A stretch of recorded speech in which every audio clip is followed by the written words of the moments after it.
Assalamualaikum warahmatullahi wabarakatuh. Perkenalkan, nama saya Eko Wibowo. Saya adalah mahasiswa Universitas 17 Jambi. Kode NIM saya yaitu 044159512. Jadi pada kesempatan ini saya ingin melakukan presentasi hasil dari proposal bisnis saya, yaitu pengembangan produk perbanyakan benih jagung lokal secara mandiri. Oke.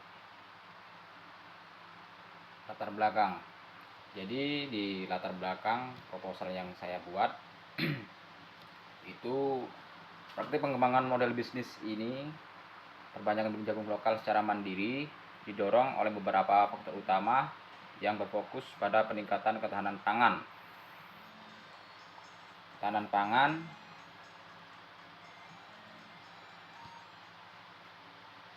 Kemandirian petani dan potensi ekonomi lokal. Faktor-faktor utama latar belakang yang pertama yaitu peningkatan kebutuhan jagung nasional, yang kedua yaitu ketergantungan pada benih impor hibrida, yang ketiga ketahanan pangan dan kemandirian petani, yang keempat adaptasi varietas lokal, dan kelima pemberdayaan ekonomi lokal. Oke, selanjutnya yaitu ringkasan eksekutif. Jadi di dalam ringkasan eksekutif ini rencana strategis untuk membangun dan mengembangkan usaha perbanyakan benih jagung lokal secara mandiri. Proyek ini bertujuan untuk memenuhi kebutuhan benih jagung lokal yang tinggi, mengurangi ketergantungan pada benih hibrida komersial, dan meningkatkan kemandirian serta kesejahteraan petani lokal. 1. Peluang pasar dan justifikasi proyek. Kebutuhan benih jagung di tingkat lokal dan nasional sangat tinggi, menawarkan peluang pasar yang signifikan. Jagung lokal memiliki keunggulan seperti umur panen yang relatif pendek, ketahanan terhadap hama dan penyakit, dan kemampuan untuk ditanam berulang kali tanpa ketergantungan yang tinggi. Yang kedua yaitu tujuan usaha. Dalam tujuan usaha yang ini yaitu 1. Menyediakan pasokan benih jagung lokal berkualitas secara kontinu. Yang kedua, meningkatkan produktivitas dan pendapatan petani melalui ketersediaan benih unggul lokal. Dan yang ketiga, membangun kemandirian komunitas petani dalam produksi benih. Yang ketiga, yaitu strategi pemasaran. Strategi pemasaran akan berfokus pada yang pertama yaitu target pasar. Target pasar yaitu petani lokal dan kelompok tani di wilayah sekitar yang membutuhkan benih jagung lokal yang berkualitas. Yang kedua, saluran distribusi, penjualan langsung ke petani, kerjasama dengan dinas pertanian setempat, dan kemitraan dengan koperasi atau BUMDes. Yang ketiga yaitu diferensi produk, menawarkan benih lokal yang telah teruji adaptasinya dengan lingkungan setempat dan memiliki jaminan mutu. Yang keenam yaitu dampak yang diharapkan. Yang diharapkan yaitu usaha ini diharapkan memberikan dampak positif berupa peningkatan ketersediaan benih lokal, peningkatan pendapatan petani, dan penguatan ketahanan pangan di tingkat lokal. Oke, selanjutnya yaitu rencana pemasaran. Rencana pemasaran yang pertama yaitu analisis SWOT. Jadi di analisis SWOT ini yang pertama yaitu kekuatan. Benih lokal sudah familiar bagi petani setempat, kemungkinan lebih adaptif terhadap kondisi tanah dan iklim lokal. Biaya produksi mungkin lebih rendah dibanding benih hibrida impor. Yang kedua, kelemahannya, kualitas dan hasil panen mungkin bervariasi, belum terstandar, keterbatasan pengetahuan petani dalam perlakuan khusus benih, dan skala produksi yang masih kecil. Yang tujuan pemasaran. Tujuan pemasaran yaitu membangun kesadaran dan kepercayaan petani lokal terhadap kualitas benih jagung lokal. Yang kedua, mencapai volume penjualan tertentu di wilayah target pada tahun pertama. Yang kedua, menjalin hubungan baik dan kemitraan jangka panjang dengan kelompok tani atau toko pertanian setempat. Strategi pemasaran yaitu produk, kualitas, pastikan benih memiliki kualitas fisik dan fisiologi yang baik. Kemasan, gunakan kemasan yang informatif, menyantumkan label yang jelas.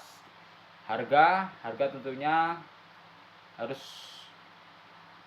ada diskon untuk pembelian dalam jumlah besar.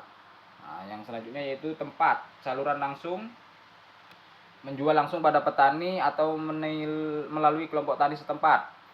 Saluran tidak langsung menjual kerjasama dengan toko pertanian lokal atau kios-kios. Yang keempat yaitu promosi. Promosi ada demonstrasi plot, kemudian pemasaran langsung, media sederhana seperti spanduk, brosur, pemasaran online seperti menggunakan media sosial. Yang terakhir yaitu hubungan pelanggan. Hubungan pelanggan harus baik dengan konsumsi dan berikan pelayanan purna jual seperti konsultasi budidaya. Sasaran pasar.